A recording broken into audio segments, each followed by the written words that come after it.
매거진. 2015년 1월 16일 토요일에 인사드립니다. 김용민입니다. 어제 하루 종일 제 트위터에서 진행한 설문조사 결과 발표하겠습니다.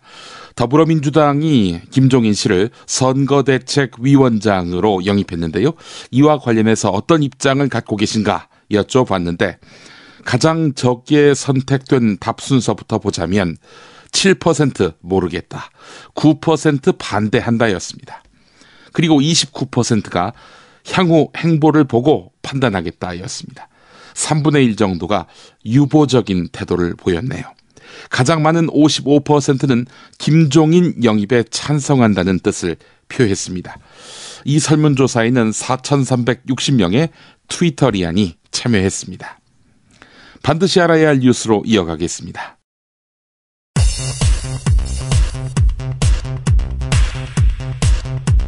더불어민주당 선거대책위원장으로 전격 영입된 김종인 전 의원이 전권을 쥔 원톱 체제를 강조하면서 강력한 리더십을 표방하고 나섰습니다.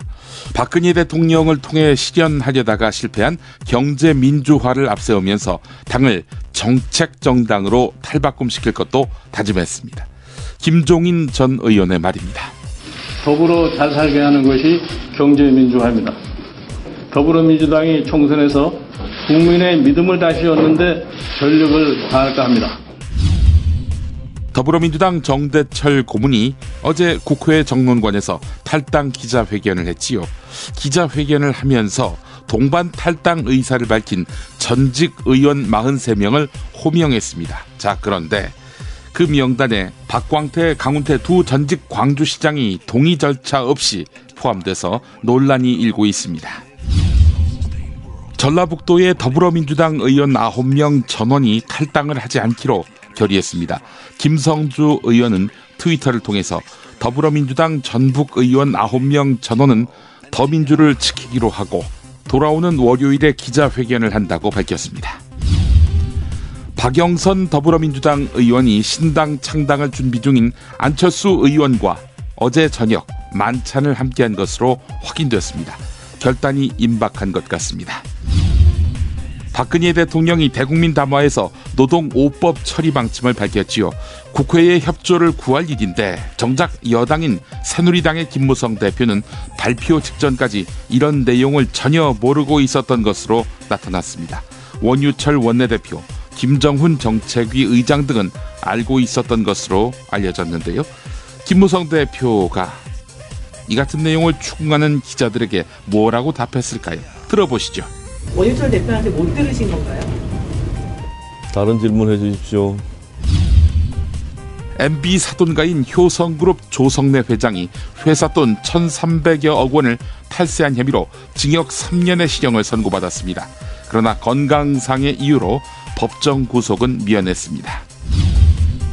검찰이 이태원 햄버거 가게 살인사건 진범으로 기소된 아서 패터슨에게 징역 20년을 구형했습니다. 패터슨은 1997년 서울 이태원의 한 패스트푸드점 화장실에서 피해자 조중필 씨를 흉기로 수차례 찔러서 살해한 혐의를 받고 있습니다.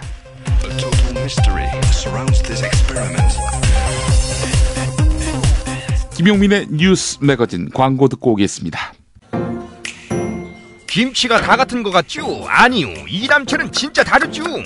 겨울 전라도, 여름 강원도, 봄 가을 충청도 최고의 배추만 골라와야지요.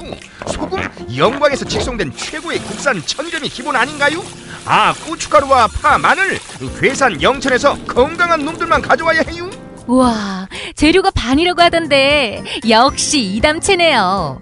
그런데 어떻게 담가야 이담채 김치 맛이 나요? 아유, 이거 비밀인데 다시마에 표고버섯, 양파, 멸치를 넣고 우려낸 육수에다가 온갖 재료를 잘 버무리고 2달 동안 저온 숙성한 양념을 써야 해요.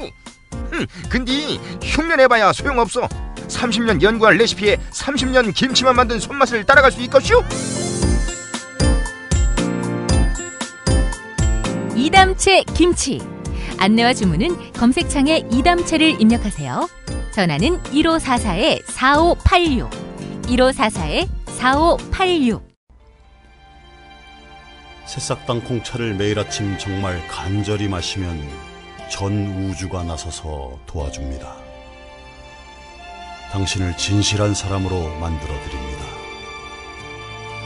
새해 복 많이 받으시고 올해 달성해야 될 것은 이것이다 하는 정신을 차리고 전체를 다 마시면 그런 기운이 옵니다.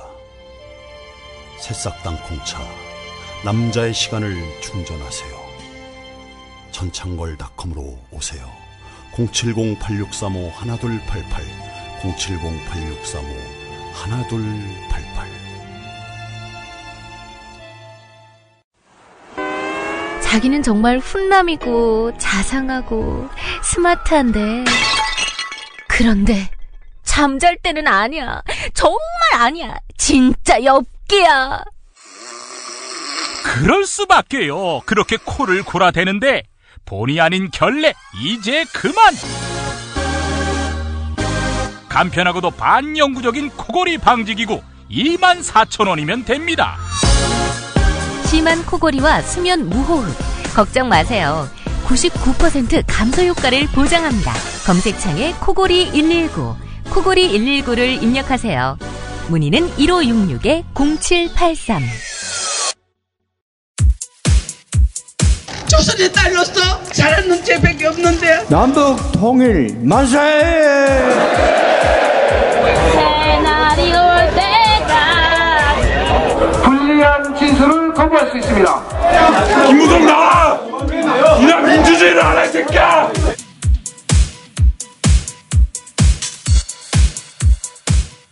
뉴스는 현장이다 코너로 이어갑니다. 먼저 비보부터 전해야 할 것 같습니다. 감옥에서 20년을 보내면서 품게 된 생각과 소회를 담은 책 감옥으로부터의 사색. 네, 이 책의 저자인 신영복 성공회대학교 석좌 교수가 어젯밤 10시 10분쯤 별세했습니다. 향년 75세입니다.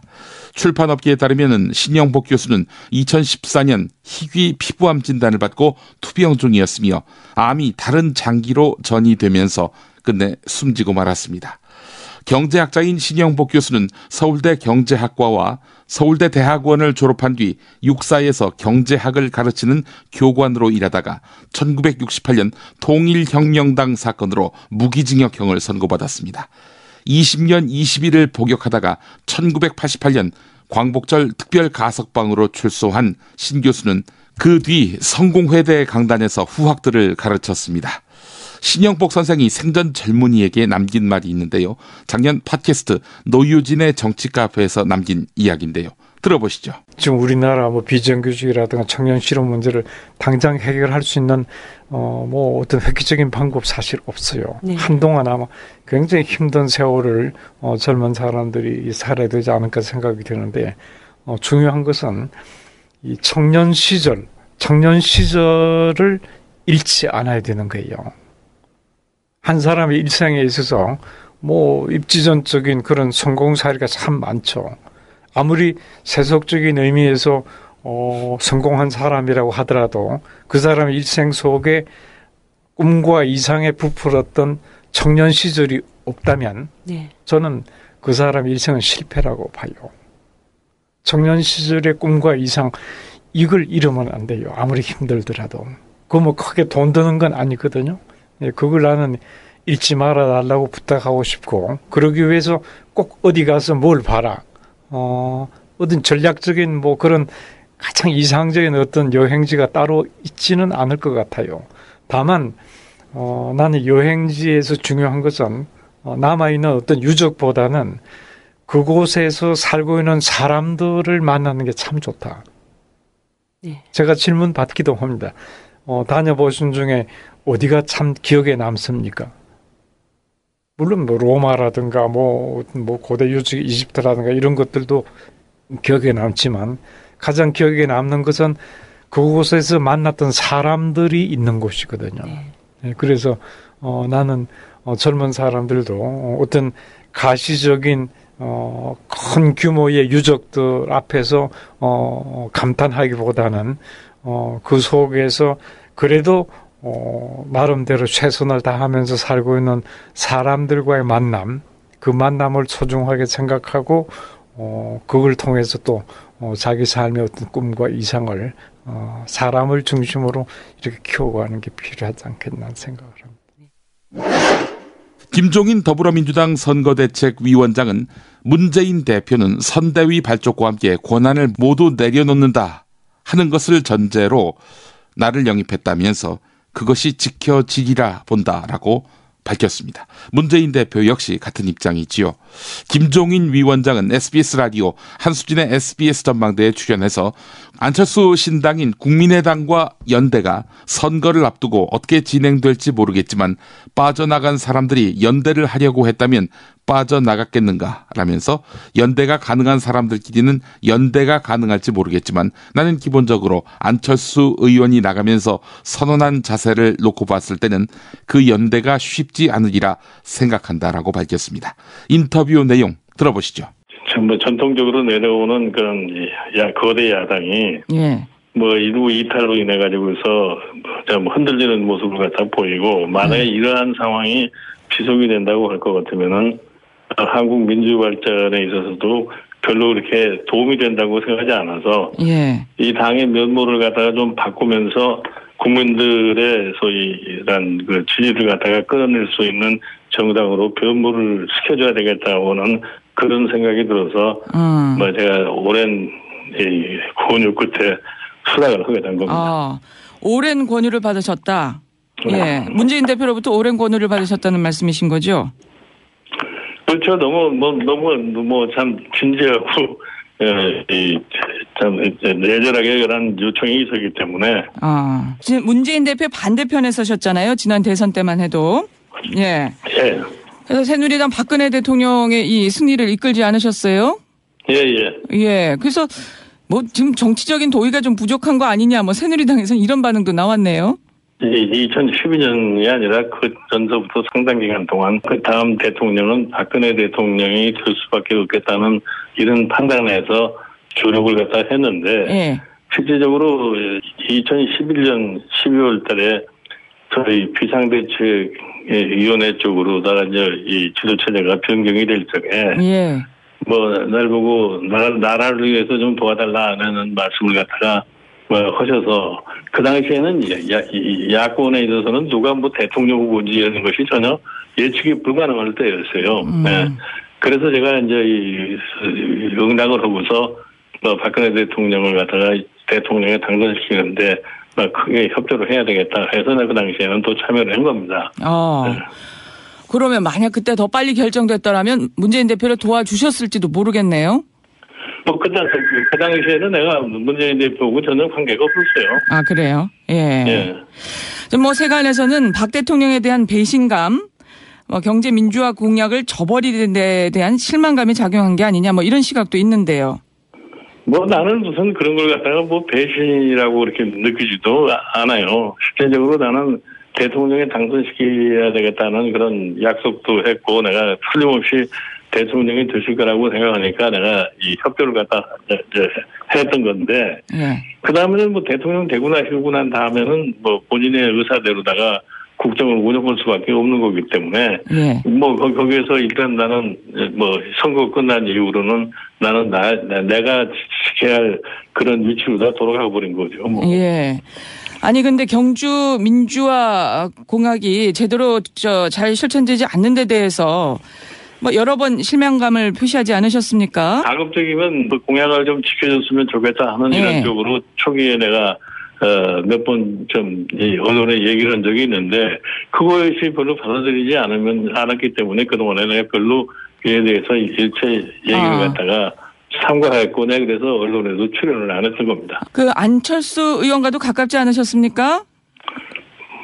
안철수 의원하고 가깝다기보다는 2011년에 내가 안철수 의원하고 다른 사람들 등등 해가지고서 앞으로 우리나라 정치를 논의하면서 한번 새로운 틀의 뭐 정당을 한번 만들어 보는 게 어떠냐 하고 의논들을 하다가 내가 한 4번 정도가 내가 만났을 거예요. 여러 사람 같이.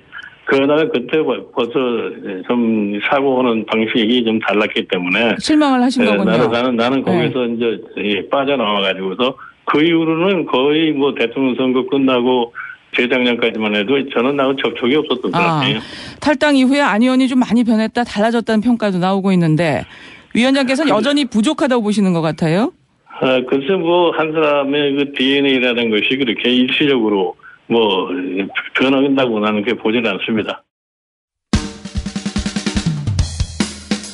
여보, 나 오늘 우리 집하고 아버님 댁 화재보험 가입했어. 뭐라고? 아이, 놀라지 마. 다 합쳐서 월 10,000원이라고.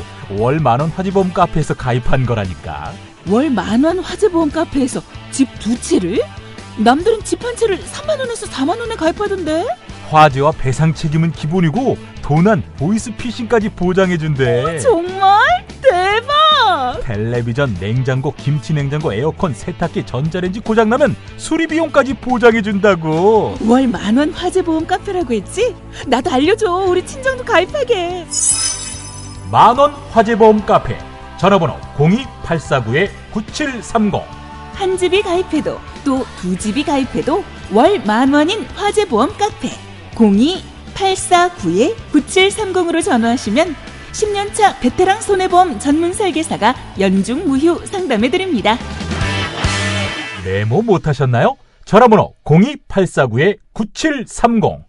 식당, 다중이용업소, 공장, 교회, 사찰 등 모든 업종의 화재보험과 배상 책임보험도 상담해드립니다.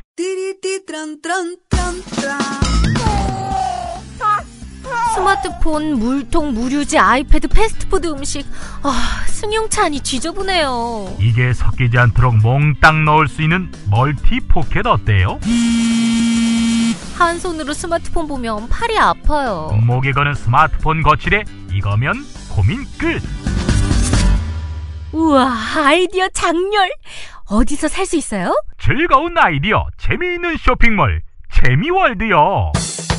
스마트폰, 텔레비전, 냉장고 이런 건 안 팔아도 가려운 곳 긁어주듯 빛나고 즐거운 아이디어 상품이 365일 파격 세일 중이랍니다. 거기가 어디라고요? 재미월드입니다. 구글, 네이버 다음에서 재미월드를 입력하세요. 서울, 경기, 인천 지역의 신축 빌라 정보, 빌라타임즈 하나면 됩니다. 현장 나와주세요. 네, 여기는 새로 오픈한 현장입니다. 여기만이 아니라 분양 마감 현장이라면 빌라타임즈의 레이더를 피할 수 없습니다. 빌라타임즈 정보는 알찹니까? 당연합니다. 현장에서 직접 촬영한 퀄리티 높은 사진 여러 장이다. 지도 서비스, 무료 투어 서비스, 무료 상담 서비스까지. 빌라타임즈 짱이죠? 그러다 허위 매물 걸리면요? 포상금 100만 원 약속합니다. 수도권 빌라에 관한 정직한 정보를 모았습니다. 빌라타임즈. 인터넷에서 만나세요. 가짜 기자들은 가라! 진짜 기자회견.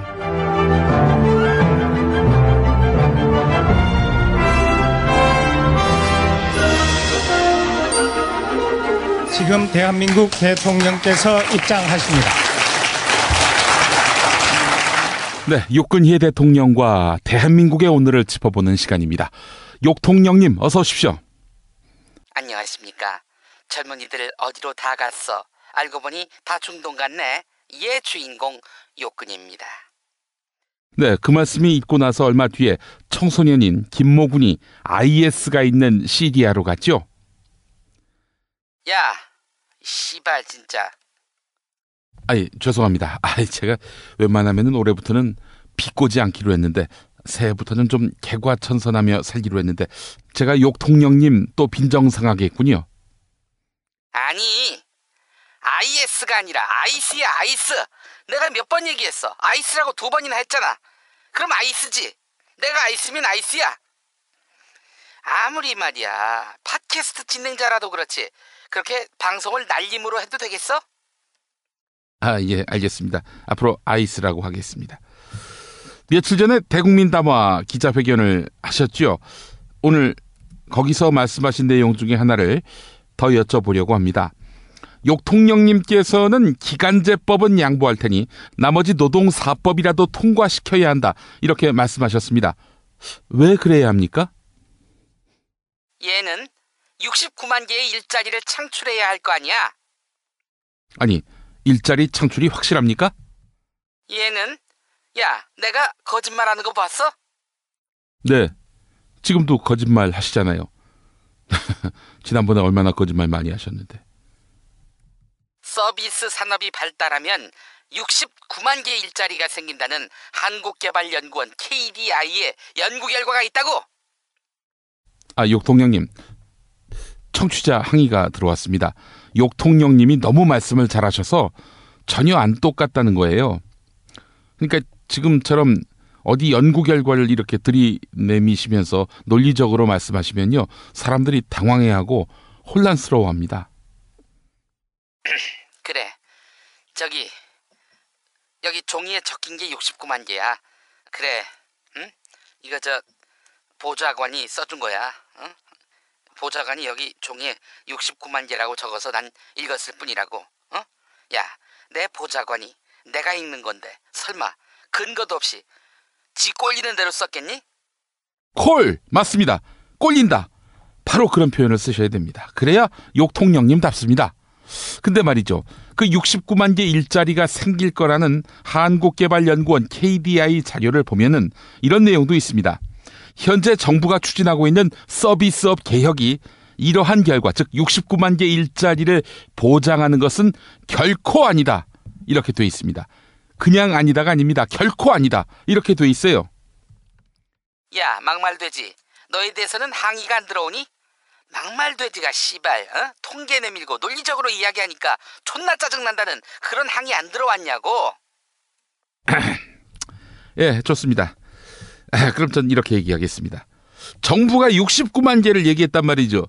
벌써 69 아닙니까? 69 하면 뭐가 생각나세요? 말도 안 되는 음담패설일 뿐이다, 이 말입니다. 됐죠? 야, 근데 말이야, 세상에 연구기관 예측대로 된다면은 정치가 왜 있고 국가가 왜 있니? 안 되는 걸 되게 한다. 우리 아버지의 정신처럼, 우리 아버지의 캐치프레이즈처럼 하면 된다. 이게 바로 세상을 바꿨다고. 새벽종이 울리고 초가집도 없어지고 살기 좋은 내 마을이 된 거라고. 야, 우리 아빠 없었으면 너 막말되지 피둥피둥 살찌기나 했겠어? 먹을 게 없는데. 하여간 69만 개 안 된답니다. 안 된대요. 야, 길고 짧은 건 대보자고. 그나저나 나보고 독선적이다, 타협을 안 한다 이러는데 말이야, 내가 기간제법 통 크게 양보했잖니. 그니까 파견법은 합의해달라 이거야. 하나를 주면 하나를 받는 거, 이거야말로 타협과 상생의 정신 아니야? 욕통령님, 200일 넘게 시청 앞 건물에서 고공농성하는 분들 아시죠? 현대 기아차 노동자들입니다. 이분들 무슨 참담한 심정이 있길래 그 어지러운 곳에서 200일 넘게 있었겠어요? 불법 파견 때문입니다. 재벌 대기업들이 말이죠, 자기 회사 직원으로 된 노동자를 쓰니까 이거 뭐 임금 인상 해줘야지, 처우 개선 해줘야지, 이것 때문에 골치가 아프단 말이죠. 그래서 아예 그런 의무와 책임을 지기 싫어서 딴 회사 소속으로 된 노동자들을 불러다가 일 시키는 거, 이게 바로 파견 아닙니까? 일은 시키고 노동자에 대한 책임은 회피하고, 이게 바로 불법 파견입니다. 불법 파견. 그런데 욕통령님이 추진하는 노동개혁안은 불법 파견을 합법 파견으로 바꿔주겠다는 거 아닙니까? 어이, 막말되지, 욕 좀 섞어서 이야기해보지. 딴 분이 이야기하는 것 같아. 이건 말이죠, 세계적으로 비난받을 일입니다. 불법 파견을 합법 파견으로 바꾸면 노동자들 처우 더 어려워지겠죠? 정규직은 더 안 뽑고 말이죠. 돈 들여서 왜 그 짓을 합니까? 따라서 재벌들은 떼돈을 벌고 마구잡이로 일시키고, 이게 이래서야 되겠습니까? 야, 파견은 다 해. 파견당하는 사람들이 다 우울하다고 말하는데 그건 우리 친박, 잘나가는 우리 친박이 솔선을 수범하고 있다고. 봐, 우리 친박 편인데 세월호 특별조사위원으로 파견 나간 사람들은 뭐야? 또 우리 친박 편인데 각종 공공기구, 공기업, 공기관, 여기에 이사장, 사장, 이사, 감사로 파견 나간 사람들은 뭐야? 그리고 국정원 직원인데 군사이버 사령부 소속인데 일반 네티즌인 것처럼 파견을 나가서 댓글 다는 것 좀 봐봐. 우리 정권 자체가 파견 정권이야. 앞으로 내 아호도 씨박 요근예가 아니라 파견 요근예로 바꿀까 해. 어때? 이제 좀 노동자를 그만 괴롭히고요. 착하게 사세요. 아무리 노동자 생활을 단 1분도 안 했다고 이렇게 나오시면 곤란하죠. 야, 내 지지 기반이 재벌이야. 어? 정치인이 자기 지지자를 위해서 행동하고 발언하는 거 너무나 당연한 거 아니야? 그러니까 그렇게 아쉽고 서럽고 열받고 짜증나고 변비 생기면 너희를 대변할 수 있는 정치인 키워봐. 응? 노동자 정치인 키워보라고. 야, 야당은 뭐 그렇게 안 하더라. 어? 키워주거나 스스로 크거나 이러질 않아요. 그래놓고 어디 가서 사람을 참 잘 꿔와요. 그리고 아예 몽땅 몰빵으로 밀어준다고. 야, 그러니까 니네들이 집권 못하는 거야. 그걸 알아야지.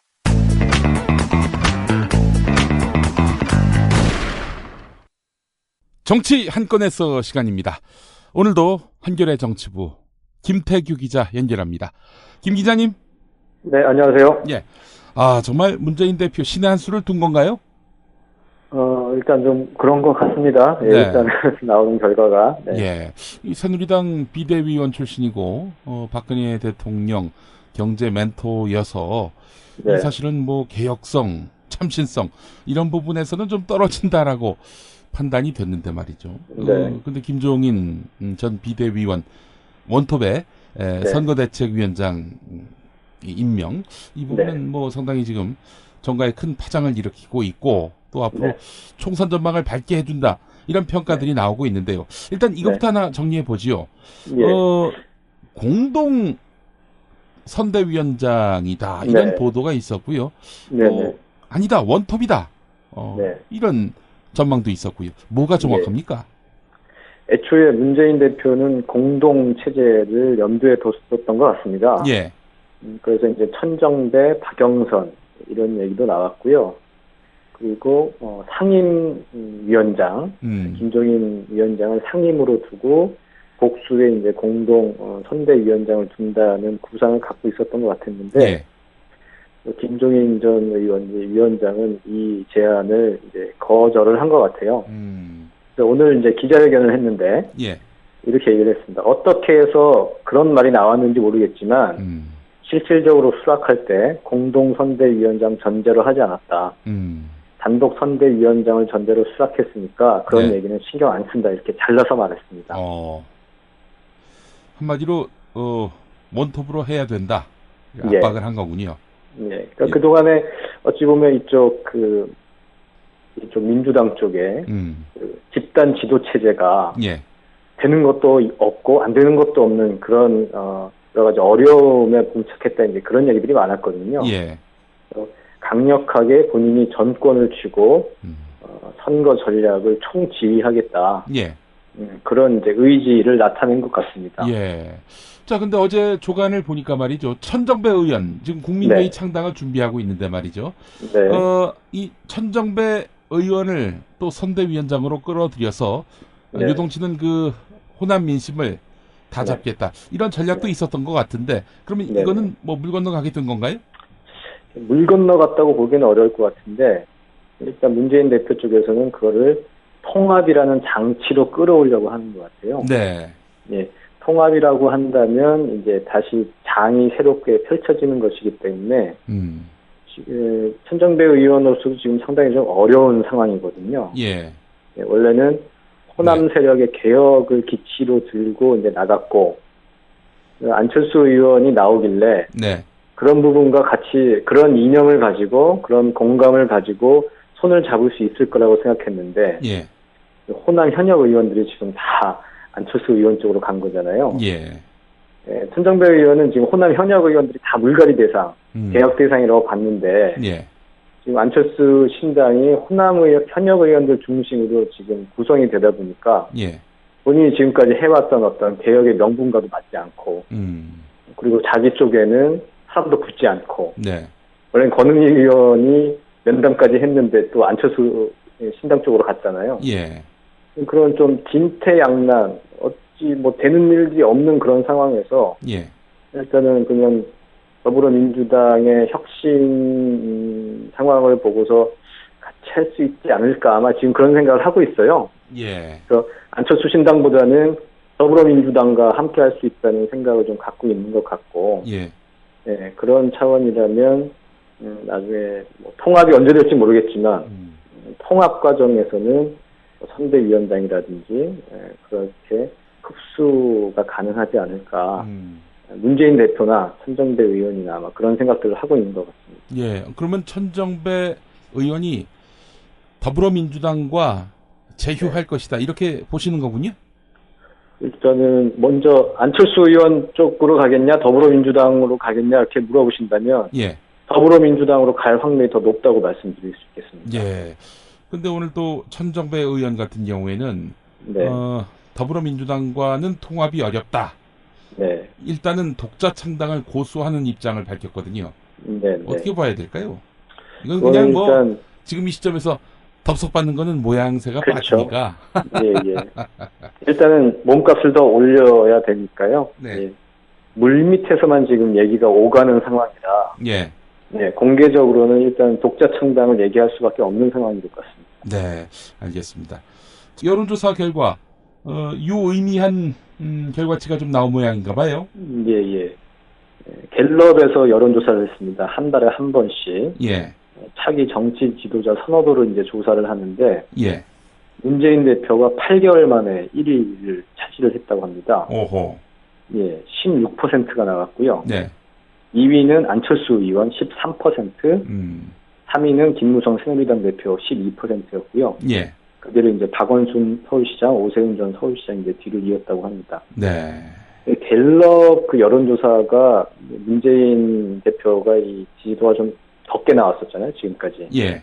예, 그리고 그러니까 그 호남 의원들과의 그 분란의 씨앗이 됐던 그 호남 쪽 지지도. 네. 10%가 무너졌던 그 호남 쪽 지지도 그 결과도 이제 갤럽 여론조사였는데 8개월 만에 1위를 차지했다는 건 상당히 좀 반등의 기회를 잡았다. 그렇게 볼 수 있을 것 같습니다. 네. 알겠습니다. 문재인으로는 안 된다. 여러 그 탈당파들이 명분으로 내세웠던 거 아니겠습니까? 네. 그런데 지금 문재인이 1위다. 이게 참 문재인으로는 안 된다라는 논리는 억지가 돼버린 건 아닌가 이런 생각도 들고 말이죠. 뭐 좀 더 두고 봐야 되겠습니다만은. 이 이제 여론조사 결과를 문재인 대표가 당명을 변경하고 새로운 인물 영입하는 등 야권에서 존재감이 한층 부각됐다. 예. 이렇게 얘기를 했고요. 예. 갤럽 이 여론조사는 12일부터 14일까지 성인 남녀 1,005명을 대상으로 했고요. 14일이면 이제 김종인 선대위원장 영입이 이제 발표된 날이잖아요. 예. 예, 그런 부분이 다 이제 그 반영이 된 것 같습니다. 그리고 호남 민심도 상당히 좀 돌아왔다고 이제 볼 만한 지표가 있었는데, 예. 호남 쪽 정당 지지도 조사에서 더불어민주당이 32%가 나왔고, 네. 국민의당은 30%가 나왔습니다. 어허. 이제 오차범위 차이 아니긴 하지만 어쨌든 상당히 좀 비등비등하게 나온 거고, 예. 한 달 전 조사와 비교를 해보면 당시 그 국민의당의 호남 지지도는 41%였고요. 예. 더불어민주당은 19%였어요. 반토막도 안 되는 상황이었거든요. 예. 네, 근데 지금 한 달 만에 다시 회복이 돼서 거의 지금 백중세를 보이는. 예. 호남 민심도 이 더불어민주당 쪽으로 많이 좀 온 게 아닌가. 예. 이렇게 해석이 가능할 것 같습니다. 자, 그렇다면 이런 결과치들을 종합해서 분석해 볼 때, 판단해 볼 때, 호남 민심은 친노 패권주의 때문에 혹은 문재인이 대선에서 이길 수 없을 것 같아서 이렇게 해서 더불어민주당에게 등 돌린 것이다라는 주장. 이거 한번 해부해 볼 필요가 있을 것 같아요. 그러니까 좀 다층적인 이유가 있을 것 같아요. 예. 그런 그 이유가 뭐 없지는 않을 것 같은데, 예. 어찌 보면 그 반대로 그런 그 문재인 흔들기에 대해서 단호하게 대처하지 못했던 그런 어떤 유약함, 뭐 이런 부분에 대한 실망도 문재인을 지지하지 못했던 그동안의 이유가 되지 않았나. 근데 이번에는 그런 부분을 다 쳐내고 이제 갈테면 가봐라. 그래서 정면 승부를 하는 모습에서 다시 한번 또 신뢰를 보내고 있는 게 아닌가. 네. 여론이라는 게 이렇게 무자르듯이 이런 이유 때문이라고 딱 집어서 말하기가 쉽지 않은 거잖아요. 예. 네, 그래서 이건 다양한 해석이 가능하지 않을까 그렇게 생각을 해봤습니다. 이런 국면에서 국민의당 뭔가 묘수를 두지 않으면은 도태될 가능성도 있어 보여요. 어떻습니까? 그러니까요. 지금 어쨌든 물론 사람들을 모으곤 있지만 자기 사람이라고 생각했던 사람들이 또 떠나고 있고 어찌 보면 펄을 찔리고 이제 뒤통수를 맞은 형국이기도 한데 네. 그리고 뭔가 좀 새롭고 참신한 사람들이 와야 되는데 지금 그런 느낌이 없잖아요. 예. 아마 국민의당 쪽에서는 상당히 좀 애가 타지 않을까 좀 그런 생각이 드네요. 네. 어쨌든 뭐 이 가운데서 또 새로운 뭔가 반전의 포인트를 삼으려고 할 것이고요. 네. 그러면은 더불어민주당 또 국민의당 경쟁을 하면서 점점 야권의 지지 영역을 확대해 나갈 수 있지 않을까 이런 생각도 해보게 되는데요. 어떻습니까? 한번 기대를 해봅니다. 그렇게 좋은 쪽으로 한번 생각을 해보죠. 뭐. 그 자력으로 이렇게 뭐 단독 1당 이렇게 되기는 어렵다는 거 뭐 상식에 가까운 일이니까 선거 연합은 뭐 항상 상수로 두고 판단해 봤을 때 지금 이렇게 서로 경쟁적으로 지평 넓히기 이 작업은 그래도 고무적이지 않겠나 이런 판단도 해봐요. 그건 고무적인데 어쨌든 시간이 너무 안 남아서 당장 이제 선거니까 경쟁하는 건 좋은데 그러면 연합이나 협력이 가능하겠냐. 이런 부분에 대해서 많은 분들이 이제 걱정하시는 거죠. 예. 자, 하여튼 이 여론조사 결과도 상당히 주목되고요. 자, 새누리당 지도부 국회 출석률 성적표가 나왔다고요? 예, 그렇습니다. 이 국회 출석률이 지금 왜 중요하냐면 새누리당이 최근에 공천 심사 이제 기준을 이제 정했는데요. 그 당 소속 의원으로서 불성실한 의정 활동으로 당에 심대한 해를 끼친 경우를 공천 부적격자에 포함시키기로 했거든요. 그러니까 이 출석률이 우리 이제 기본 중에 기본 아니겠습니까? 의정 활동의 성실성을 보는 데 있어서. 그래서 저희가 참여연대 의정감시센터의 자료를 분석을 해봤습니다. 그래서 상임위원회 전체 회의 출석률 평균치가 새누리당 의원의 평균치가 84.4%였는데 꼴찌가 누구였을까요? 꼴찌요? 네. 박근혜 대통령이 현역 의원이면 아마 그분일 것 같은데. 꼴찌는 45.7%. 절반도 출석을 못한 김무성 대표였습니다. 당대표답군요. 뭐, 당대표니까 뭐 좀 그렇다 이해를 뭐 하고 일단 계속 좀 보면요. 그 다음은 이제 서청원 의원. 아이고. 59.8%. 59.8%. 한 4번은 안 나오셨다 이런 얘기군요. 그리고 김태호 최고위원. 65.6%. 그리고 이인재 최고위원 76.5%였습니다. 그리고 핵심 당직자인 원내 수석 부대표를 지낸 윤상현 의원 68.8%였고요. 김재현 의원도 74.1%로 나란히 평균치를 이제 밑돌았습니다. 청와대 정무특보를 지냈던 분들이죠.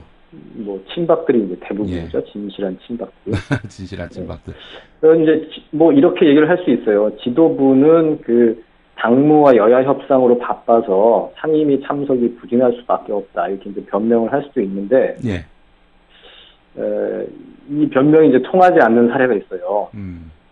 유승민 전 원내대표는 상임위 출석률이 91.6%였고요. 그리고 조혜진 전 수석 부대표도 92%, 김정은 정책위 의장도 92.1%였습니다. 좀 더 보겠습니다. 그 본회의 출석률은 평균이 89.9%였는데요. 꼴찌는 이한구 의원이었습니다. 66.1%. 주영순 의원 68.5%. 문대성 의원 69.7%. 거의 이제 이분들이 바닥을 이제 까셨고. 이정현 최고위원이 79.4%로 매우 저조한 성적을 보였습니다. 순천을 많이 지역구 관리하시느라 바빴지 않았나. 거리도 멀고요, 또.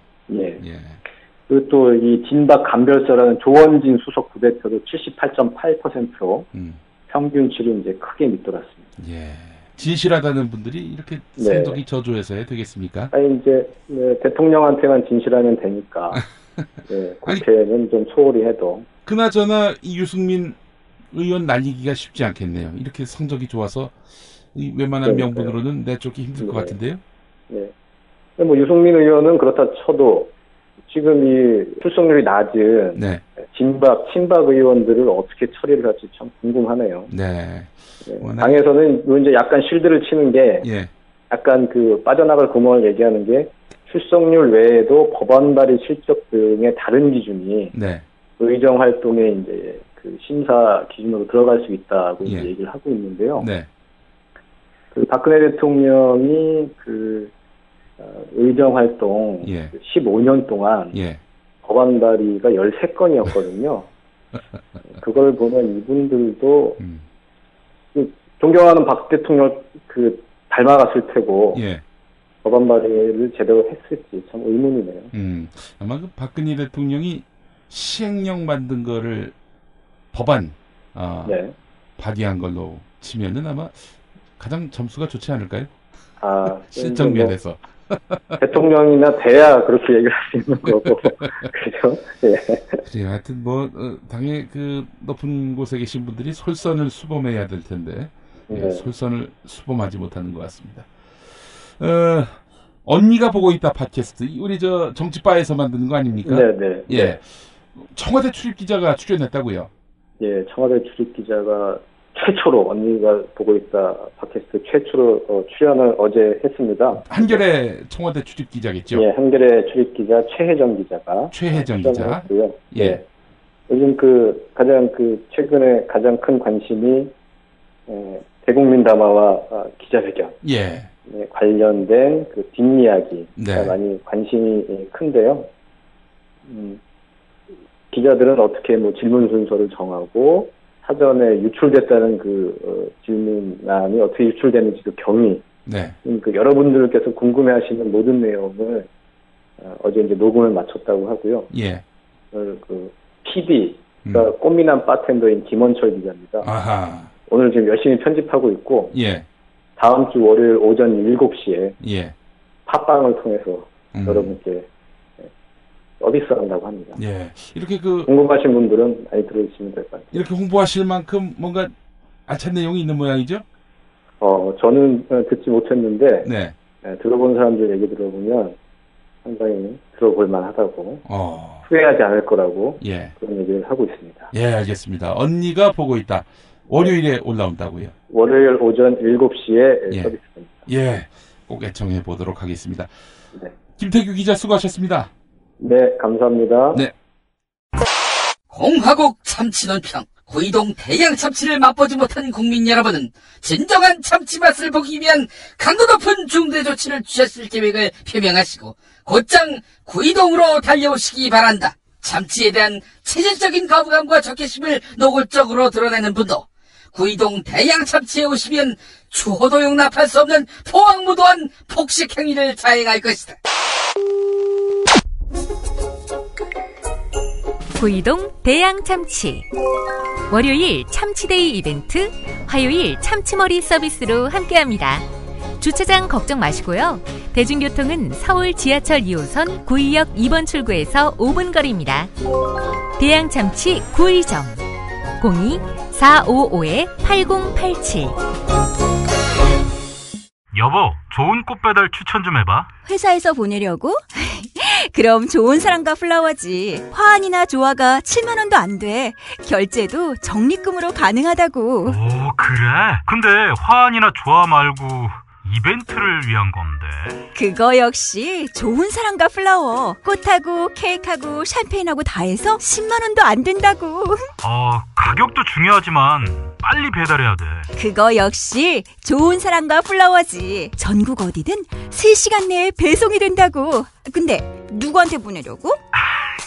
누구긴 누구야. 좋은 사람. 바로 당신한테 보내는 플라워지. 사랑해, 여보. 나? 가격 배송, 느낌까지 좋은 사랑과 플라워는 감동까지 실어 꽃을 배달합니다. 1566-0263 기억해두세요. 1566-0263 4가 아니라 3입니다. 1566-0263 어머나, 이게 다 여기 있었네. 그래요, 충남 서산의 명인이 만든 감태가 이슈. 경남 밀양에 눈꽃 동충 하초가 있다 아닙니까? 겁나게 맛있는 나주에 청정 한우도 있단게요. 팔도의 농촌 기업들이 팥가게에 다 모였네요. 팥가게에서 착한 쇼핑하세요. 구글에서 팥가게를 검색하시면 됩니다.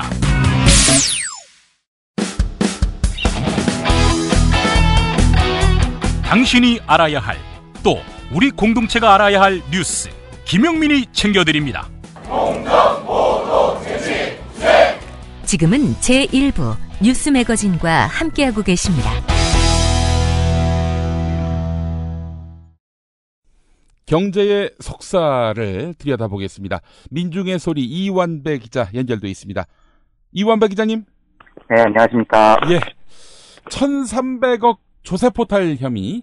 네. 이 혐의에 조성래 효성그룹 회장 징역 3년이 선고됐군요. 네, 맞습니다. 네. 워낙 이제 그 고령이라는 이유로 실제 옥살이를 하지는 않을 것 같고요. 예. 그런데 어쨌든 그 3년 실형이 선고가 됐는데, 예. 제가 이 방송을 하면서 너무 재벌들 이야기를 많이 해서, 네. 요즘 제발 그만 좀 사고를 쳤으면 하는 생각이 되게 많았었는데, 스스로 사실은 이 조성래 회장 얘기는 역사가 굉장히 길죠. 이미 수사가 시작이 된 게 3년이 넘었고. 예. 저도 그냥 워낙 우리나라 재벌들이 사고를 세게 치다 보니까 조성래 회장 정도의 총 그 비리 혐의의 액수가 8천억 원 정도 되는데 예. 이 정도는 그냥 오늘은 소개를 안 드리고 넘어가야 되겠다 싶어서 보다가 예. 저도 오늘에서야 이제 발견을 했습니다. 그러니까 그 조성래 회장은 뭐 분직회계도 있었고 횡령도 있었고 뭐 증여세 포탈도 있었고 이런 게 있었는데 예. 오늘 그 판결에 예. 조성래 회장의 장남이죠. 조현준 사장도 징역 1년 6월에 사회봉사활동 120시간 집행유예 3년을 받았습니다. 예. 근데 이게 그 혐의가 예. 하나는 이제 조성래 회장이 해외에서 빼돌린 돈을 네. 이 조현준 사장한테 157억 원을 줬는데 그중에 70억 원 정도 증여세를 내지 않았다는 거고요. 이건 뭐 덩치가 이제 좀 있는 범죄죠. 예. 근데 이런 대목이 있습니다. 조현준 사장 혐의 중에. 예. 사적으로 사용한 신용카드 대금을 법인 자금으로 결제해서 16억 원을 횡령했다. 예. 이게 지금 이제 오늘 혐의가 확정이 됐거든요. 예. 이게 지금 우리 그 청취자분들께서도 아니 뭐 16억 원은 뭐 비리 축에도 목이지 이런 생각을 하실 수 있을 것 같고. 뭐 껌값에 해당하죠. 저도 뭐 액수 자체는 네, 뭐 별로 크지 않다고 생각을 하는데요. 이게 문제가 뭐냐면, 예. 그러니까 정확하게 말하면 이런 겁니다. 그러니까 제가 어떤 개인 카드로 무슨 결제를 하고 나서 예. 회사에 돈을 올리는 거죠. 예. 그래서 이게 사실은 내가 개인적으로 쓴 게 아니고 회사의 비품을 샀거나 네. 회사의 업무 추진을 하기 위해서 산 돈이니까 회사 돈으로 결제를 해주세요. 네. 이렇게 해서 영수증을 붙여가지고 올리면 자금팀에서 그 돈을 주고 네. 회사의 비용으로 처리를 하는 겁니다. 그렇죠. 그런데 이게 세무조사가 나오면 네. 세무조사팀과 그 회사 사이에 가장 심하게 줄다리기를 하는 대목이 뭐냐면 네. 바로 이런 항목들이 다 업무 추진비라는 항목으로 회계에 잡히는데요. 예. 어떤 사람들이 쓴 돈이 과연 업무 추진을 위해서 썼느냐 아니면은 그냥 개인적으로 술 먹고 노는데 썼느냐 네. 이걸 가지고 세무조사팀하고 그 회사하고 굉장히 열심히 싸우게 되는 겁니다. 그렇죠. 예. 그러니까 이 세무조사팀에서 그러니까 국세청에서 16억 원을 잡아냈다는 얘기는 무슨 얘기냐면 제가 예. 설명을 조금 쉽게 드리면 예. 정말로 확실한 혐의가 있는 것들만 잡혔다는 겁니다. 예를 들면 제일 먼저 국세청에서 어떤 식으로 하냐면 예. 주말에 집 근처에서 쓴 거, 주말에 마트에서 사용한 금액 예. 이런 것들은 다 잡아냅니다. 그런데 예를 들면 목요일 날 영화관에서 결제한 거 예. 요거 애매합니다. 예. 왜냐하면 당사자가 이렇게 주장을 해버리면 되거든요. 나 목요일 날 직원들하고 같이 영화 보러 갔다. 팀의 단합 차원에서 이렇게 얘기를 해버리면 이게 업무 추진비인지 아니면 인정을 해줘야 되는지 안 해줘야 되는지 애매한 겁니다. 네. 그래서 국세청이 16억 원을 잡아냈다는 얘기는 실제로는 개인이 그냥 막 쓴 돈이 대충은 한 60억, 70억 정도가 될 가능성이 굉장히 높습니다. 네. 그중에서 확실한 것만 잡아냈더니 16억 원이라는 이야기거든요. 네. 조금 더 쉽게 한번 말씀을 드리면 이게 제가 예전에 있었던 일인데요. 예. 제가 그 동아일보라는 신문사에 다녔었는데 네. 그때 한번 동아일보에서 그 기자들의 사기를 올려준다고 맨날 너무 얻어먹고 다니지만 말고 너희들도 이제 그 취재원들 만나서 쓸 때가 있으면 쓰라고 하면서 개인용 법인 카드를 다 나눠준 적이 있었습니다. 예. 쓰고 나서는 뭐 누구 만났다고 이렇게 적어서 내고 영수증 첨부를 해야 되는데 예. 그 카드를 이렇게 돌려준 지 몇 개월 뒤에 재무팀에서 노조로 뛰어와가지고 난리가 난 거죠. 뭐냐 하고 봤더니 새벽 2시에 기름동 쌀집 뭐 18만 원 이런 게 결제가 돼 있는 겁니다. 기름동 쌀집? 예, 그러니까 새벽 2시에 기름동의 쌀집이 뭐 영업을 하겠습니까? 이게 그 시절에는 아니, 기름동이면 미아리하고 가깝지 민망하지만 않습니까? 기름동에는 미아리 텍사스라는 그 세상가가 남아 있었을 때고요. 예. 대부분 거기에서 결제를 하면 뭐 쌀집 이렇게 결제가 되거든요. 그러니까 이 기자들이 법인카드를 들고 그런 데 가서 유흥을 즐기고 그냥 아무 생각 없이 자신 있게 법인카드로 긁은 건데 이런 거는 확실하게 잡힙니다. 그러니까 국세청 담당 직원이 보기에 새벽 2시에 기름동 쌀집 이거는 무조건 잡아내는 겁니다. 그런데 오후 7시 반에 롯데마트에 쌀 2포대 이거는 조금 이상한 거죠. 왜냐하면 혹시 전체 워크숍을 가는데 뭐 쌀이 필요해서 샀다고 할 수도 있고 밥은 먹어야 이런 되니까. 악효의 논쟁이 남기 때문에 국세청이 잡아낸 액수는 정말로 확실한 거. 그러니까 기름동 쌀집 같은 진짜 확실한 케이스만 잡아낸 겁니다. 이게 지금 16억 원이라는 얘기거든요. 근데 제가 이해가 안 되는 게 조현준 사장이 효성그룹의 3세의 장남인데 16억 원 돈이 없어서 생활비가 없어서 이걸 회사 돈으로 썼냐는 거죠. 실제로는 한 50억, 60억 썼을 것 같은데요. 이유가 뭐냐는 겁니다, 도대체. 그리고 도대체 어떻게 썼으면 회사 카드로 16억 원을 쓸 수가 있냐는 거죠. 회사 카드를 쓸 수 있는 항목이 한정돼 있는데. 그러니까 결국 짐작을 해보면 이게 뭐 차량을 한 대 사도 그건 회사에서 법인 비용으로 따로 처리를 할 수 있고요. 아무리 제가 책상에서 머리를 굴려봐도 그래서 제가 법조팀에 요청을 했습니다. 그 검찰 기소문 중에 진짜 카드를 뭘 썼는지 좀 한번 보자고. 아무리 머리를 굴려봐도 16억 원을 쓸 수 있는 게 일반인 머릿속에서는 나오는 게 없거든요. 그러니까 제가 대충 그냥 상상을 해보면 국세청에서 확실하게 잡아낼 수 있는 거 뭐 루이비통 핸드백 이런 거 안 될 겁니다 아마. 구찌 핸드백 이런 거 안 됐을 겁니다. 이런 거는 잡아낼 수 있었을 거예요. 쉽게 얘기를 하면 이 조현준 사장이라는 사람은 그냥 아무거나 막 쓰고 자금팀에 영수증 던져주고 야 법인 자금으로 결제 이래버린 겁니다. 그러면 자금팀에서 받아보면 황당하죠. 잡히거든요 나중에. 재무조사 나오면 다 잡히거든요. 그런데 찍소리도 못하고 결제 처리를 해버린 겁니다. 그리고 나서 그중에 정말로 확실한 것만 잡아냈더니 16억 원이라는 이야기고 결국은 그게 이제 유죄 판정을 받아서 사회봉사 120시간 이렇게 지금 받았는데요. 조현준 사장이라는 사람이 16억 원의 생활비가 없어서 이 짓을 했을 리가 없다라는 걸 전제로 하면 이런 일들은 무슨 일이냐면 어제도 이제 제가 소개를 드렸지만 최태원 회장이 자기 내연녀한테 그 지금 들고 있는 그 아파트 매매 의혹이 사실이라면요. 사실이라는 걸 전제로 자기 내연녀한테 줄 돈 8억 원이 없어서 그 짓을 했겠습니까? 그럴 리는 없거든요. 이 얘기는 무슨 얘기냐면 이 사람들의 머릿속에는 회사의 돈은 그냥 전부 내 돈이야. 이런 생각이 있는 겁니다. 이 조현준이라는 사람은 자기가 회사의 7%밖에 주주가 안 되지만 7% 주주인데도 회사 돈은 그냥 내 돈이야. 나 루이비통 핸드백 사면 회사에서 결제를 해줘.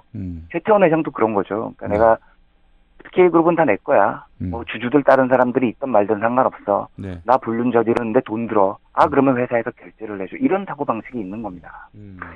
21세기가 돼서 전 세계는 정말 열심히 진보를 하고 있는데 한국에서는 이런 간해수공업적인 사고방식을 가진 사람들이 자기 생활비를 회사 돈으로 이 재벌 3세가 회사 돈으로 16억 원 썼다 이런 뉴스가 나온다는 그 자체가 한국 재벌들의 사고방식이 참 얼마나 후진적인지 있다 보니 되게 안타깝고 짜증도 나고 뭐 그런 생각에서 이 뉴스를 오늘 소개해드렸습니다. 양식 있는 직장인들 중에도요. 네. 이 카드, 법인카드 회사에서 쓰라고 줬지만 이거 어떻게 내가 공적 자금을 내 개인을 위해 쓰나. 대부분의 사람들이 그렇게 양심적으로 삽니다. 예, 공적으로 쓰이는 성격이라 할지라도 내가 우리 같이 일하는 직원들 내 돈으로 사야지 이런 그렇죠. 마음으로 하는 사람들이 얼마나 많습니까? 네. 그런데 이건 무슨 그런 푼돈까지도 다 회사 돈으로 쓰려고 하는 기본적인 인식이 안 돼 있는 이런 사람들이 지금 재벌가 오너고 그렇게 해서 또 사고 치고 사고 뒷감당은 또 직원들이 다 하고 말이죠. 그렇죠. 네. 예. 참 한국 재벌의 민낯을 여실히 보고 있는 오늘입니다. 사실 MB 정권 때 사돈가가 대통령 아닙니까? 네네. 그러니까 이게 설마 뭐 권리일이야 문제가 되랴 이렇게 그렇죠. 판단했던 것 같기도 하고요. 네. 이런 도덕적 해이 또 한번 확인할 수 있었고요. 자, 정부가 전세로 살다가 월세로 전환된 세입자들이 돌려받은 보증금을 펀드에 투자해서 수익을 올려주는 방안을 추진하겠다. 이게 참 정말 미래창조적입니다. 제가 좀 저희 애청자분들께는 죄송한데 어제 나온 뉴스였습니다. 어제 나온 뉴스였는데 제가 어제 조금 다른 일이 있어서 팔로우를 못하고 있다가 이제 오늘 오전 주간에 나온 것들을 보고 팔로우를 했는데 제가 아침에 이 주간을 쭉 보면서 좀 적당히 좀 해라, 적당히 좀 진짜 이런 생각이 들더라고요. 이게 다른 걸 말씀을 드리려는 게 아니고 구조는 기본적으로 이렇습니다. 그러니까 전세를 살던 사람이 월세로 바뀌거나 반전세로 바뀌면 보증금이 뭐 몇천만 원에서 몇억 원 수준의 보증금이 이제 수중에 목돈이 들어오는데 이걸 은행에 맡겨봐야 뭐 금리가 1.5%밖에 안 되니까 정부가 이걸 다 모아가지고 투자를 대행을 해줘서 연 4에서 5% 정도 수익을 안겨줄게. 그런데 불안해하진 마. 정부가 하는 거니까 원금은 거의 보장될 거야. 지금 이런 발표의 내용인 겁니다. 네. 근데 금융에 대해서 그러니까 약간 그 기본적인 지식이 없으신 분들은 정부가 한다니까 진짜 그렇게 되겠네. 야, 연 4, 5% 괜찮네. 이렇게 생각을 하실 수도 있으실 것 같아서 제가 굉장히 우려스러워서 드리는 말씀인 겁니다. 그러니까 정부의 주장은 이런 겁니다. 그러니까 제가 예전에 한번 이런 일이 있었는데요. 재테크를 하겠다고 저도 뭐 잘 모르지만 누군가가 와서 야, 나는 원금은 절대로 깨지면 안 되고 한 연 10% 정도 수익을 얻을 수 있는 상품이 있었으면 좋겠다. 혹시 아는 거 있으면 하나만 추천해달라. 저한테 그렇게 물어본 친구가 있어서 그런 상품이 있으면 노벨 평화상을 받아야 된다. 그런 상품은 있을 리가 없다. 제가 그렇게 얘기를 해준 적이 있었거든요. 지금 금리가 이제 기준금리가 1.5%인데 정부가 4에서 5% 정도 수익률을 주겠다고 얘기를 합니다. 그런데 원금이 거의 보장될 거라는 뉘앙스로 얘기를 했습니다. 만약에 이게 사실이면 정부의 이 말이 사실이면 정부는 노벨 평화상을 받아야 됩니다. 박근혜 대통령. 그 노벨 평화상 추진하는 사람들이 있어요. 이게 무슨 말이냐면 불가능한 이야기라는 겁니다. 그 금융시장에서는 위험률과 기대 수익은 비례한다고 합니다. 수익률, 기대 수익률이 높아지면 위험도 그만큼 높아져야 정상인 겁니다. 만약에 4에서 5% 정도 수익을 얻을 수 있고 그게 원금이 보장되는 수준의 위험이 낮은 거라면 이걸 왜 지금까지 아무도 안 했겠습니까? 우리나라 정부만 할 수 있는 상품이 아니라는 거죠. 그래서 그러면 정부가 구체적으로 어떻게 투자를 하겠다는 거냐 들여다봤더니 국채하고 우량회사채에 투자를 해서 연 4, 5%의 수익을 안전하게 내겠다. 이게 이제 그 주요 골자거든요. 그런데 국채라는 건 나라가 발행한 채권입니다. 그러니까 나라는 우리 국가에서 제일 망하기가 어려운 기관이죠. 그러니까 제일 안정적인 채권은 분명합니다.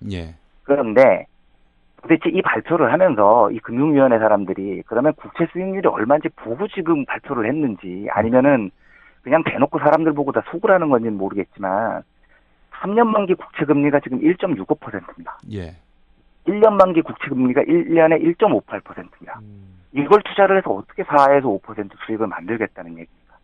그래서 그걸 보완하겠다고 하는 얘기가 우량한 회사의 회사채에 투자를 해서 연 4, 5%를 만들겠다는 건데 우량한 회사채라는 게요. 보통 이제 좀 표현이 어렵습니다만은 A자가 많으면 많을수록 우량한 회사거든요. 그래서 A가 3개면 트리플 A, A가 2개면 더블 A 이런 회사들인데 이런 회사들 회사채 수준이 금리가 1년에 2%에서 2.5%입니다.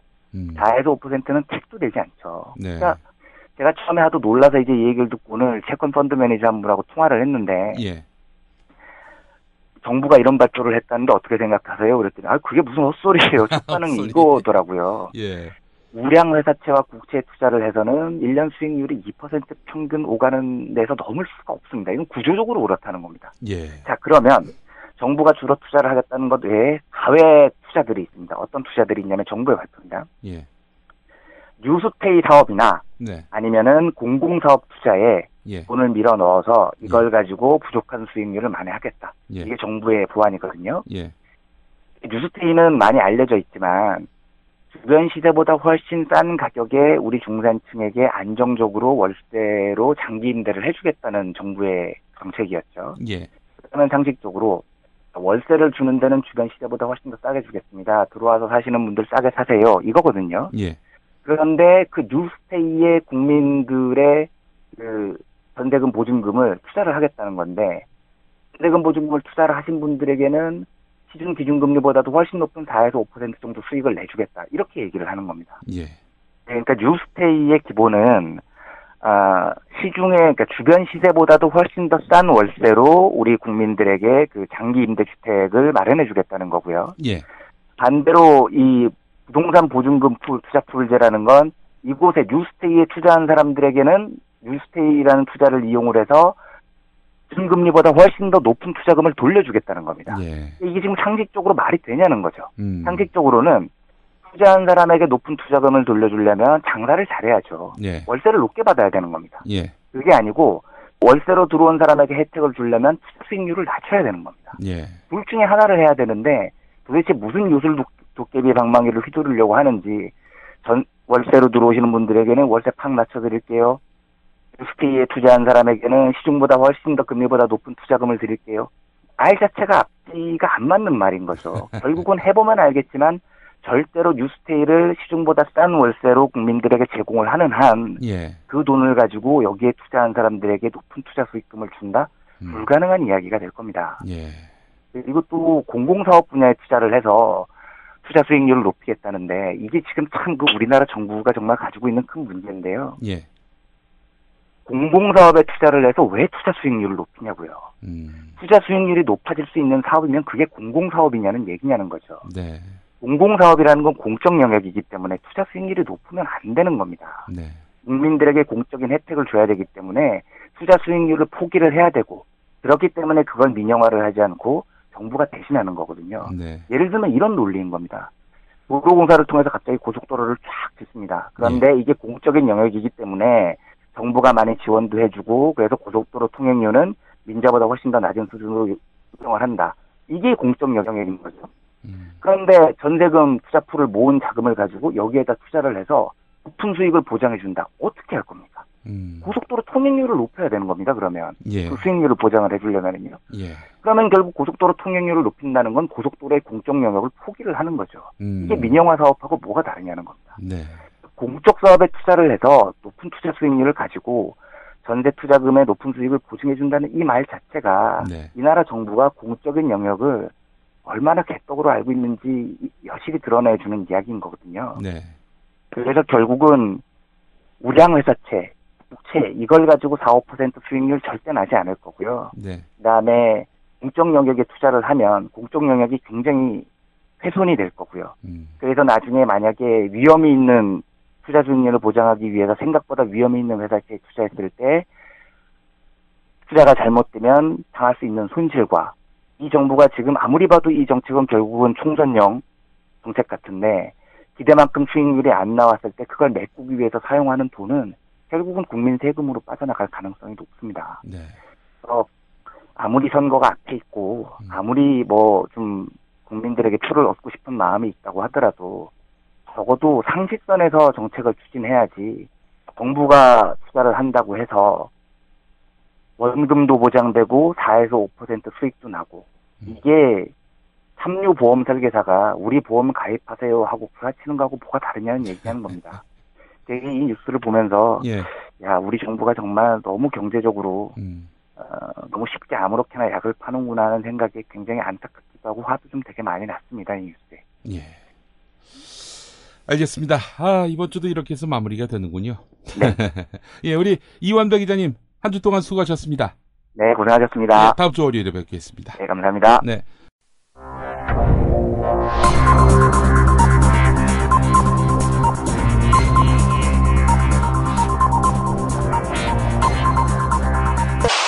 공화국 논평. 미국이 요구하면 자기 나라 국민이 일본군에게 강간당한 역사도 불가역적 최종적으로 삭제하고 휴지통 비우기도 하시는 박근혜 동지께서는 자존심 양심은 물론 안심 등심까지 몽땅 다 내주었건만 신년연설에서 화끈하게 북한을 씹어버리지 않은 오바마에 대한 강도 높은 국가적 중대 조치를 취하실 계획을 표명하시고, 얼마 전 박동지를 비난한 미국 잡지 기자에게 전화해서 협박한 주 뉴욕 총영사관에게 구체적인 공격 방침을 제시하시었다. 오바마는 모처럼 세계인들의 이목이 쏠리는 신년연설에서 북한의 비읍 노스코리아의 N도 언급하지 않아 가뜩이나 총선을 앞두고 대대적인 북풍몰이를 해야 할 시점에 오바마의 도움을 받지 못해 넋을 잃은 박동지를 참을 수 없이 모독하고 우롱하는 폭거를 자행했다.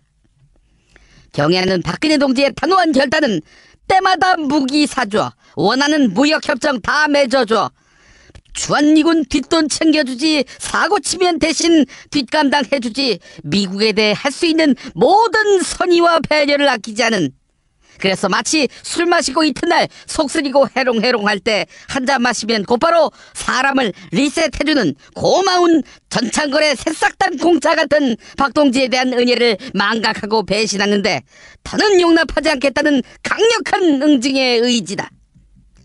주 뉴욕 총영사관은 백악관에 전화를 걸어 오바마에게 우리 누나 잘못 건드셨어요 라면서 협박해야 할 것이다. 또한 미국에 있는 박동지를 지지하는 시민권자, 즉 이민간 박동지 지지자를 천원 페어런츠 유니온 아메리카 지부, 즉 어버이연합 미국 지부로 규합시켜서 백악관 앞에서 가스통 들고 생쇼를 벌이며 오바마 화형식을 펼쳐야 할 것이다. 이것이 여의치 않으면 휴전선 확성기를 떼어다가 워싱턴으로 보내 이렇게 우리를 개무시하면 박동지가 독자적 핵개발을 할 수 있다고 엄포를 늘어놓아야 할 것이다. 그래서 박동지가 어떤 무서운 힘을 떨치며 친박광조 건설을 위한 용미용북, 즉 쌍용대국 건설의 위대한 역사를 창출하는 것을 똑똑히 보여야 할 것이다. 6살 하늘이 밥을 잘 안 먹어요. 엄마, 나 이거 맛이 없어요. 그만 먹을래요. 엄마의 걱정은 점점 더해가는데요. 그런데 이때 택배입니다. 연지연 곰탕이 배달됐어요. 직접 도끼로 팬 장작불 위에 한우 사골과 도가니를 가마솥에 한가득 넣고 24시간 끓인 진구 연지연 곰탕이 하늘이 입에 들어가는 순간, 아, 맛있다. 엄마 한 그릇 더 주세요. 하늘이의 밥도둑 연지연 곰탕. 조미료 같은 첨가물이 전혀 들어가지 않아 엄마의 기쁨은 더하답니다. 연지연 곰탕은 강화군에서 김포시 방향으로 강화대교 건너자마자 있습니다. 포장 판매는 한 팩 800g에 7,000원, 7팩 이상 무료 배송합니다. 주문 전화는 010-7252-1114, 010-7252-1114.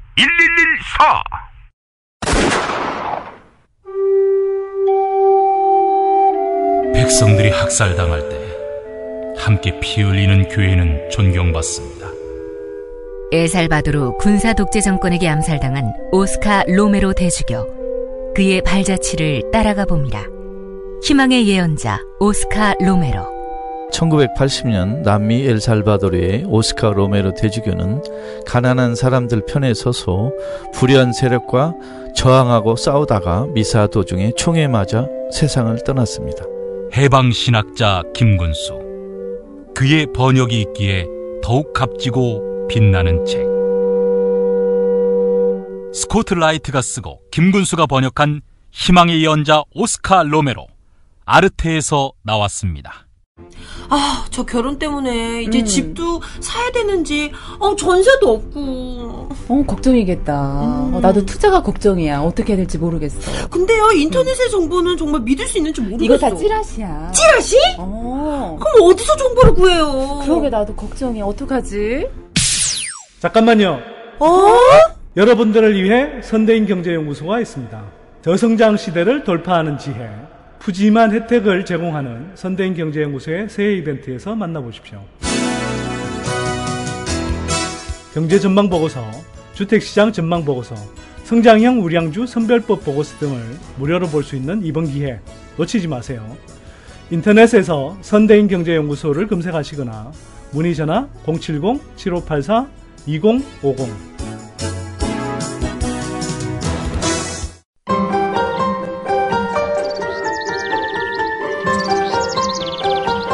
오늘의 날씨. 네, 주말에는 추위 걱정이 없겠는데요. 오늘 아침 서울의 기온 영하 3도, 모레는 영하 1도로 오늘보다도 기온이 더 오르겠습니다. 다음 주에는 다시 매서운 추위가 찾아오겠는데요. 한낮에 서울 6도로 오늘보다 조금 높겠습니다. 일요일에는 전국이 차차 흐려지겠고 낮에 제주도를 시작으로 해서 밤에는 남해안과 영남 내륙에 비가 내리겠습니다. 네, 신영복 선생의 별세 소식 SNS를 뜨겁게 만들고 있습니다. 조국 서울대 교수가 쓴 글입니다. 신영복 선생님 별세, 통일혁명당 사건 연루 정도에 비해서 무기징역이라는 혹독한 대가를 치르면서 그는 20년 20일 동안의 수형기간 동안 인간, 사회, 자연에 대한 고독한 성찰로 들어갔다. 대중적으로는 처음처럼 소주상표 글씨체로 알려지는 묘한 역설이 있었지만 그는 묵묵히 넓고 깊은 인문의 세계를 구축했다. 우리 모두 그에게 빚지고 있다. 영면하십시오. 이런 추모사를 남겼고요. 우희종 서울대 교수도 우리 모두 언젠가는 죽고 인류의 긴 역사 속 흩날리는 먼지처럼 잊혀져 갈 것이다. 그렇게 더욱 동시대를 함께 살았음에 감사드릴 뿐이다. 소중하고 소중한 분이 길을 떠났다. 마침 지인 모친의 별세 소식과 함께 들려온 비보. 백찬홍 CR재단 운영위원회 트위터 글도 있습니다. 신영복 선생이 별세하셨군요. 존경할 만한 스승이 거의 없는 시대에 별처럼 빛나며 많은 사람들에게 정신의 좌표가 되신 선생님의 명복을 빌면서 마음 깊이 남은 그 가르침들을 잊지 않겠습니다. 감사합니다. 편히 쉬십시오. 네, 조간브리핑에서 다시 인사드리겠습니다.